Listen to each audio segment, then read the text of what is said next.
Friends, जैसा कि आप सब लोग जानते हो कि 1 अप्रैल से न्यू इनकम टैक्स लागू होने वाला है। और फ्रेंड्स, गवर्नमेंट ने फ्रेंड्स कई जो है मल्टीपल जो है ट्रांजैक्शन जो है की लिमिट जो है बना दी है। बैंक में कैश डिपॉजिट करने की, कैश विड्रॉल करने की, आपकी क्रेडिट कार्ड की लिमिट है बहुत सारी, शेयर बॉन्ड्स की अगर आप जो है इन्वेस्टमेंट करते हैं, ठीक है, इंश्योरेंस प्रीमियम की, ठीक है, लोन रिसीव करने की, और सबसे महत्वपूर्ण है इसमें एक प्रॉपर्टी के ट्रांजैक्शन की। जी हाँ फ्रेंड्स, प्रॉपर्टी के ट्रांजैक्शन पर बहुत स्ट्रिक्ट लिमिट बनाई गई है फ्रेंड्स। तो इस वीडियो में फ्रेंड्स बस यही मैं आपको बताना चाहूँगा कि ऐसी कौन सी लिमिट है जो 1 अप्रैल से शुरू होने वाली है और जिन्हें आपको देखकर कुछ ना कुछ बेनिफिट जरूर होगा फ्रेंड्स। तो फ्रेंड्स, अगर आप एक ऐसे बंदे हैं जिनका सेविंग अकाउंट है फ्रेंड्स, प्रॉपर्टी परचेज करने वाले हैं या क्रेडिट कार्ड का यूज करते हैं, तो ये वीडियो आपके लिए बहुत ज़्यादा महत्वपूर्ण होने वाला है फ्रेंड्स। तो फ्रेंड्स, वीडियो में मेरे साथ बने रहिएगा। और फ्रेंड्स, आगे बढ़ने से पहले मैं आपको बताना चाहूँगा कि यदि आप हमारे चैनल पर फर्स्ट टाइम आए हैं फ्रेंड्स, तो हमारे चैनल को सब्सक्राइब करना मत भूलिएगा फ्रेंड्स। तो फ्रेंड्स, चलते सीधा वीडियो पर। तो फ्रेंड्स, जैसा कि आप स्क्रीन पर देख पा रहे होंगे फ्रेंड्स, हाई वैल्यू ट्रांजैक्शन, तो ये कुछ ऐसी हाई वैल्यू ट्रांजैक्शन है जो आप डेली अपने यूज में करते हो फ्रेंड्स, या कभी ना कभी एक फाइनेंशियल ईयर में जरूर करते हो फ्रेंड्स। तो आपको ये जानना जरूरी है कि इन हाई ट्रांजैक्शन को करने से हमें नोटिस का सामना करना पड़ सकता है, और अगर हम उनमें एहतियात बरते, अगर हम उनमें सुविधा बरते, तो हमें ऐसी कंडीशन में ना पड़े फ्रेंड्स। तो चलते हैं, जैसे कि इसमें कैश डिपॉजिट की लिमिट क्या है फ्रेंड्स, जैसे कि आप देख रहे हो, बैंक ड्राफ्ट क्या लिमिट है, कैश डिपॉजिट करंट अकाउंट की क्या लिमिट है, फिक्स डिपॉजिट की कितनी लिमिट है, क्रेडिट कार्ड का क्या ट्रीटमेंट है, शेयर बॉन्ड और डिवेंचर में अगर आप इन्वेस्टमेंट करना चाह रहे हो या कर रहे हो तो उसकी क्या लिमिट है, इंश्योरेंस प्रीमियम कितने का दे सकते हो आप एक फाइनेंस ईयर में, अगर आपका बिजनेस है तो एक दिन में कितना कैश में आप जो है एक्सपेंस कर सकते हो, लोन रिसीव और लोन रिपेमेंट कितना कर सकते हो कैश में, अगर आप कोई सिक्योरिटी डिपॉजिट कर रहे हो या रिपेमेंट कर रहे हो तो उसमें कैश की क्या लिमिट है, और लास्ट में है प्रॉपर्टी ट्रांजैक्शन। तो इनको वन बाय वन समझेंगे फ्रेंड। तो सबसे पहले जो है फ्रेंड्स, ये है cash deposit in saving account. तो अगर आपके पास सेविंग अकाउंट है फ्रेंड, तो जाहिर सी बात है आप उसमें कैश डिपॉजिट भी करते होंगे, विड्रॉल भी करते होंगे। लेकिन फ्रेंड्स, इसकी कुछ लिमिट्स है जो आपके लिए जानना बहुत ही जरूरी है। तो सबसे पहले कैश डिपॉजिट के में देख लेते हैं, इसमें 2 लिमिट है। एक ऑलरेडी पहले से ही है कि 10 लाख रुपए तक जो आप जमा कर सकते हो, लेकिन 10 लाख या 10 लाख से ज्यादा अगर 10 लाख की लिमिट को क्रॉस कर देते हो फ्रेंड्स आप, तो ये जो जो आपकी ये इंफॉर्मेशन बनेगी, जो ये ट्रांजैक्शन बनेगी आपकी, ये SFT में जो है आपकी रिपोर्टेड कर दी जाएगी। अच्छा, रिपोर्ट कौन करेगा इसको? जो भी आपका करंट बैंक होगा, जिसमें भी आपका जो है अकाउंट होगा, वो बैंक इस ट्रांजैक्शन को रिपोर्ट आपका इनकम टैक्स में कर देगा फ्रेंड्स। लेकिन फ्रेंड्स, आप ये तो जानते होंगे कि 10 लाख की लिमिट थी, लेकिन अभी जो है इन्होंने एक न्यू लिमिट भी जो है क्रिएट करी है, जो है 5 लाख की। तो अब ये देखना कि 5 लाख की लिमिट किसके लिए है फ्रेंड्स। तो फ्रेंड्स, ऐसे पर्सन जिनके पास अपना पैन कार्ड नहीं है, या जिन्होंने अपने पैन कार्ड को बैंक में अपडेट नहीं कराया फ्रेंड्स, तो उनके लिए ये लिमिट 10 लाख से डिक्रीज करके 5 लाख कर दी गई है फ्रेंड्स। यानी कि अब वे अपने एक फाइनेंशियल में 5 लाख तक की लिमिट को जो है कैश डिपॉजिट कर सकते हैं फ्रेंड। लेकिन जैसे ही अगर ये लिमिट क्रॉस होती है, तो आपका अगर पैन कार्ड नहीं है तो भी आधार कार्ड के बेस पे इस ट्रांजैक्शन को बैंक द्वारा SFT में इन्फॉर्म कर दिया जाएगा फ्रेंड्स। तो फ्रेंड्स, ये बहुत जानना जरूरी है। ऐसा मत समझिए कि अगर आपका पैन कहीं लिंक नहीं है तो आपकी इंफॉर्मेशन इनकम टैक्स में नहीं जाएगी फ्रेंड्स। आगे भी मैं कुछ आपको ऐसी चीजें बताने वाला हूं जहां पर विदाउट पैन के बगैर भी आपको इनकम टैक्स के नोटिस आ सकते हैं फ्रेंड्स। तो सेकंड चलते हैं फ्रेंड्स। सेकंड है बैंक ड्राफ्ट एंड पे आउट। तो फ्रेंड्स, यदि आप एक ऐसे पर्सन हो जो एक फाइनेंशियल ईयर में 10 लाख या उससे ज्यादा के बैंक ड्राफ्ट या पे आउट, ठीक है, कैश में जो परचेज कर लेते हैं फ्रेंड्स, तो ये ट्रांजैक्शन की लिमिट को SFT में इन्फॉर्म कर देता है, ठीक है। इसी के साथ साथ इन्होंने एक न्यू लिमिट को भी इसमें एंटर किया है, वो है 5 लाख वाली लिमिट। ये जो 5 लाख वाली लिमिट, ये उन बंदों के लिए है फ्रेंड जिनके पास पैन अवेलेबल नहीं है। तो अगर यदि आप एक ऐसे व्यक्ति हो जिनके पास पैन नहीं है फ्रेंड्स, ठीक है, और वो एक फाइनेंशियल में बैंक ड्राफ्ट और पे ऑर्डर कैश में परचेज करते हैं 5 लाख या उसकी लिमिट को क्रॉस कर देते हैं, तब भी भी उस सिचुएशन में भी आपकी ये एंट्री को एसएफटी में इन्फॉर्म कर दिया जाएगा फ्रेंड्स। अच्छा, इन्फॉर्म कौन करेगा फ्रेंड्स? ये भी आपकी बैंक के थ्रू ही जो है एसएफटी में रिपोर्टिंग होगी। और जितनी भी फ्रेंड्स मैं आपको ये बता रहा हूँ ट्रांजेक्शन, ये एक फाइनेंशियल ईयर के लिए है, ठीक है फ्रेंड्स। तो वीडियो में आगे बढ़ते हैं फ्रेंड्स। देखो मैं नेक्स्ट है friends, cash deposit and withdrawal in a current account friends. तो फ्रेंड्स यदि आप एक बिजनेसमैन हो तो जाहिर सी बात है आपके पास एक करंट अकाउंट जरूर होगा फ्रेंड्स। तो करंट अकाउंट की जो लिमिट रखी है इन्होंने डिपॉजिट की और विड्रॉल की, दोनों को 50 लाख रखा गया है। यानी कि 50 लाख तक की ट्रांजैक्शन आप जमा करते हो तो आपकी ये इन्फॉर्म नहीं जाएगी एसएफटी में, इनकम टैक्स में। लेकिन जैसे ये 50 लाख की लिमिट आपको आप जो क्रॉस कर जाते हो फ्रेंड्स, तो जो 50 लाख की लिमिट क्रॉस कर जाते हो, फिर इस जो आपकी ट्रांजैक्शन होगी उन ट्रांजैक्शन को इन्फॉर्म कर दिया जाएगा एसएफटी में फ्रेंड्स, ठीक है। एसएफटी यानी कि स्टेटमेंट ऑफ फाइनेंशियल ट्रांजैक्शन। अच्छा, जो भी एसएफटी में, एसएफटी जो होता है ये फ्रेंड्स, एसएफटी का मतलब है कि ये जितनी भी आपकी एसएफटी में ट्रांजैक्शन जाएंगी ये सारी आपकी एआईएस में रिपोर्ट होगी। जब आप अपना एआईएस ओपन करोगे तो फ्रेंड्स वहां पर एक टैब होती है SFT statement of financial transaction. ये सारी ट्रांजैक्शन आपकी वहां पर जो है शो होगी। तो अब सवाल ये उठता है कि जब वहां पर ये सारी शो हो जाएगी फ्रेंड्स, तो आपको उस जो भी आपके एआईएस में ट्रांजैक्शन शो होगी, आपको उसके अकॉर्डिंग अपनी आईटीआर भरना मैंडेटरी हो जाता है। अगर आप ऐसा नहीं करते हो फ्रेंड्स, आपका एआईएस फॉल्स पाया जाता है बिहाफ आपकी आईटीआर के फ्रेंड्स, तो आप पे नोटिस 100% आ सकता है, ठीक है। नेक्स्ट चलता है फ्रेंड, नंबर 4 है friends, fix deposit. Friends fix deposit करना एक आम बात है फ्रेंड्स, क्योंकि एक आम आदमी फिक्स डिपॉजिट में पैसे रख के अपने आमदनी को कुछ हद तक बढ़ा सकता है फ्रेंड्स।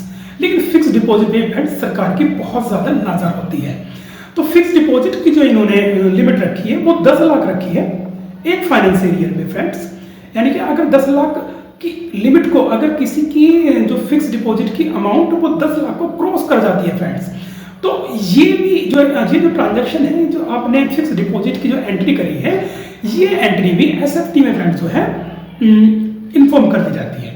अच्छा, इसमें एक चीज और ट्विस्ट है फ्रेंड्स, ये जो फिक्स डिपॉजिट में जो रिपोर्टिंग होती है ये केवल न्यू फिक्स डिपॉजिट पे होती है। अगर कोई ऐसी एफडी है, अगर कोई आपकी ऐसी एफडी है जो फिक्स जो न्यू नहीं है, जो रिन्यूएबल हुई है। अच्छा, रिन्यूअल में भी आपको वो ध्यान रखना है कि रिन्यूअल में वही रिन्यूअल मानी जाएगी जिसकी अमाउंट बैंक में ट्रांसफर ना हुई हो। अगर आपकी कोई एफडी ऐसी है जिसकी अमाउंट बैंक में ट्रांसफर नहीं हो और रिन्यूअल होगी हो, मतलब ऑटो रिन्यूअल होगी हो, तो उसकी रिपोर्टिंग एसएफटी में नहीं होगी फ्रेंड्स। लेकिन यदि आपकी एफडी की अमाउंट बैंक में एक बार जो डिपॉजिट हो चुकी है तो और फिर दोबारा से आप उसकी एफडी करा रहे हो फ्रेंड, तो ये न्यू एफडी मानी जाएगी और इसकी रिपोर्टिंग एसएफटी में बैंक के थ्रू, या आप जहां भी कराते हो, आप मतलब जैसे पोस्ट ऑफिस होगी, जहां भी आप कराओगे, जो भी आपका सोर्स होगा वो इनकम टैक्स को इस ट्रांजेक्शन की इन्फॉर्म जरूर करेगा फ्रेंड्स। तो फ्रेंड्स अगर आपकी फिक्स डिपॉजिट है तो ध्यान में रखिए फ्रेंड्स। अच्छा, फिक्स डिपॉजिट में किस तरह आप इंटरेस्ट अपना सेव कर सकते हैं, इसके लिए मैंने सेपरेट बिल्कुल वीडियो बनाई है, आप वहां पर जाकर देख सकते हैं। नेक्स्ट है फ्रेंड्स क्रेडिट कार्ड का पेमेंट्स।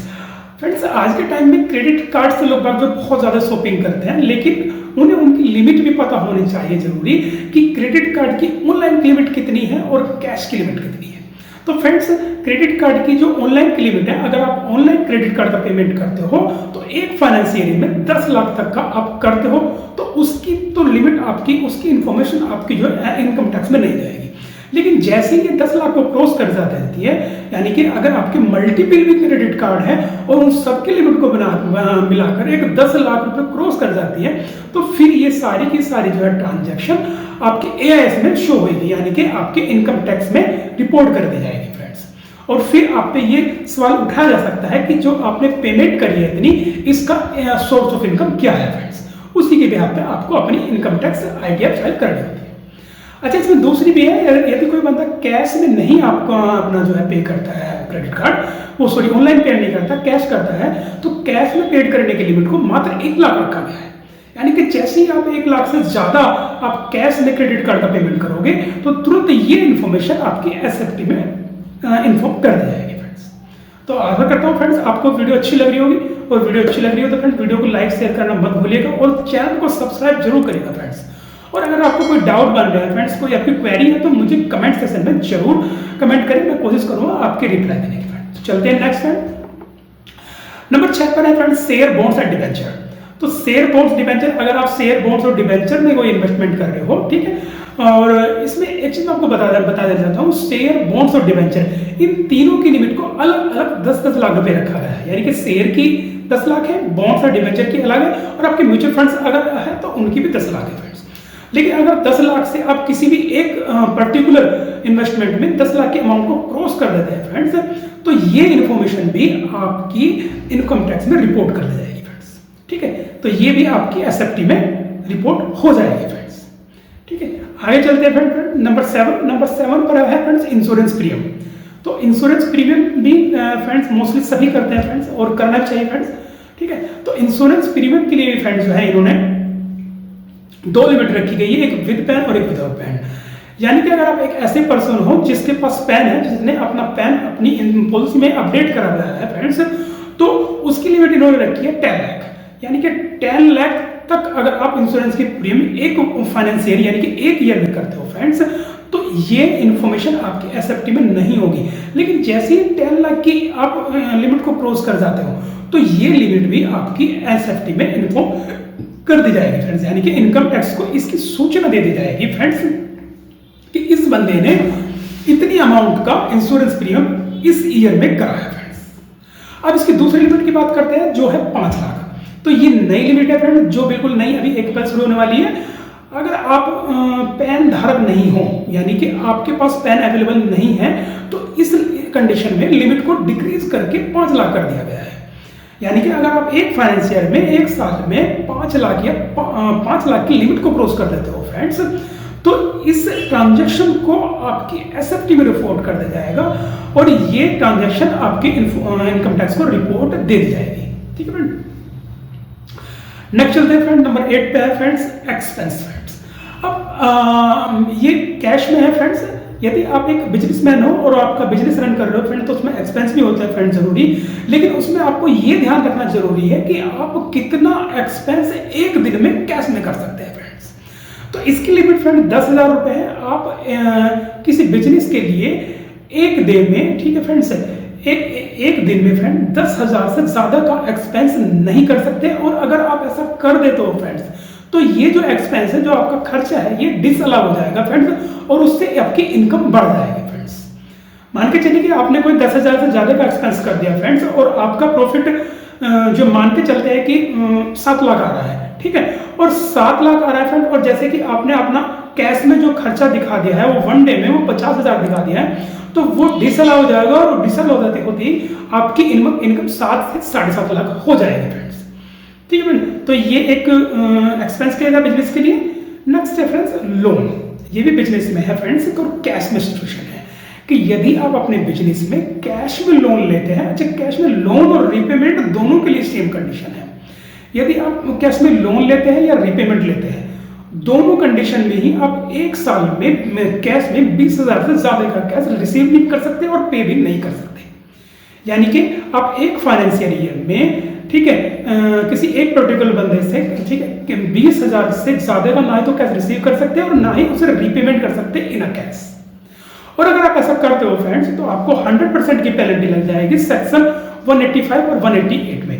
यानी कि 185 लगेगा आपके रिसीविंग में, और 185 लगेगा रिसीविंग में, और 188 लगेगा आपके रीपेमेंट में। तो ये ध्यान रखना है कि ऐसा ना हो कि आपको 100% पेनल्टी का सामना करना पड़ जाए।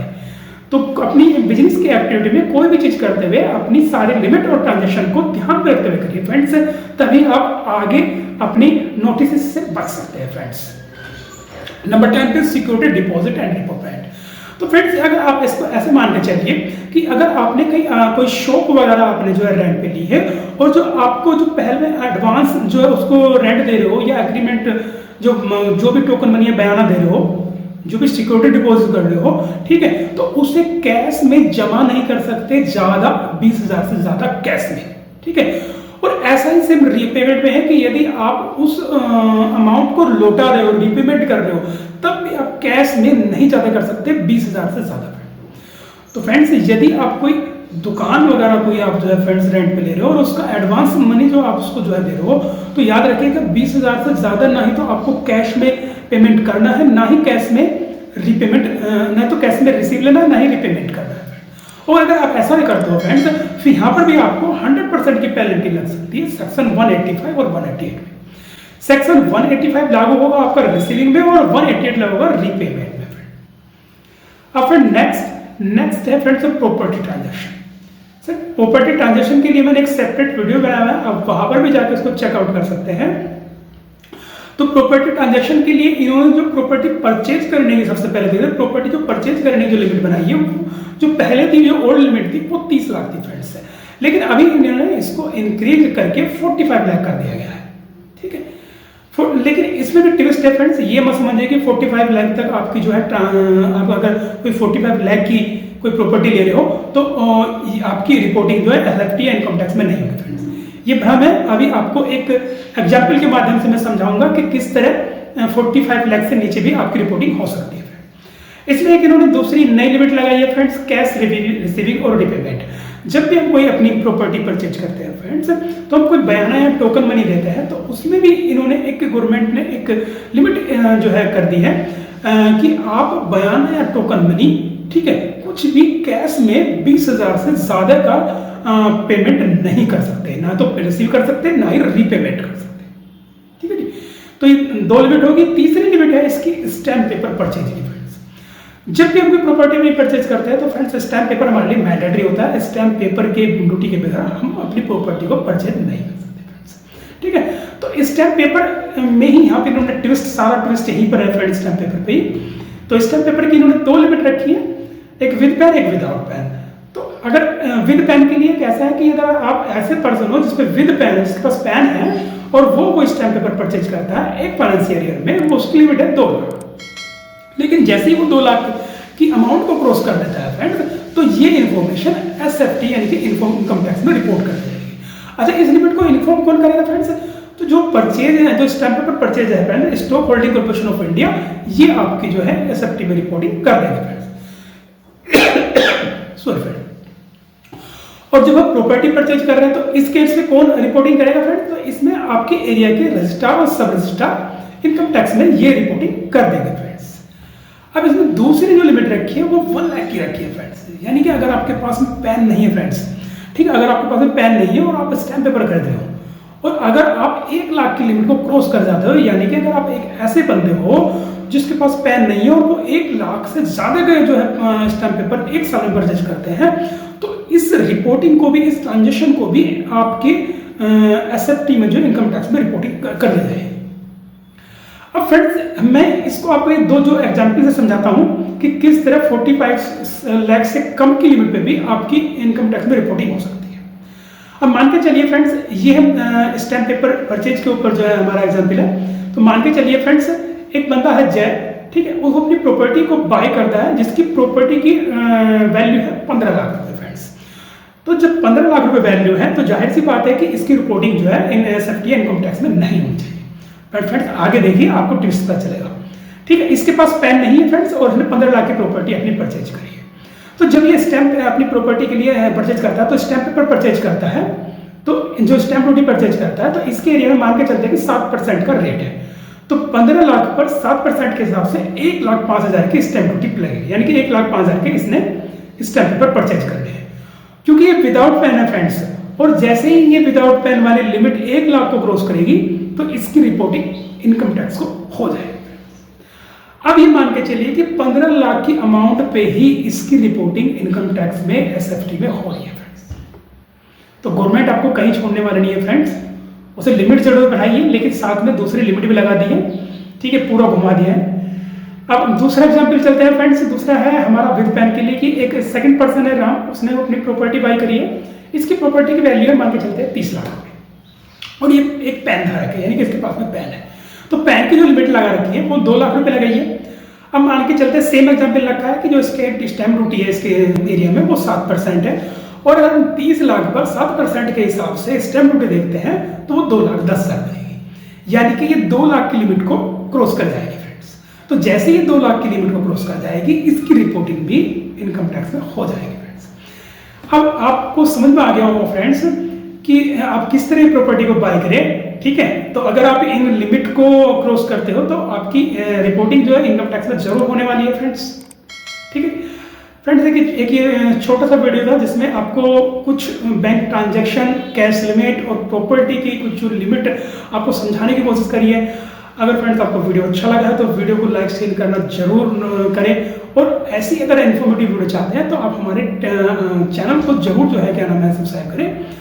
और यदि आपके कोई क्वेरी है फ्रेंड्स, आपके कोई क्वेश्चन है तो मुझे कमेंट सेक्शन में कमेंट जरूर करें। इसके अलावा फ्रेंड्स, यदि आप हमसे हमारी पेड सर्विस लेना चाहते हो, कोई कंसल्ट सर्विस या पेड सर्विस हमारी लेना चाहते हो, जैसे जीएसटी रिटर्न करना, TDS return, income tax return, project report, balance sheet, accounting या ऑडिट, तो आप हमें नीचे दिए गए नंबर पर कांटेक्ट कर सकते हैं। तो फ्रेंड मिलते हैं नेक्स्ट वीडियो में नेक्स्ट टाइम, तब तक के लिए थैंक यू।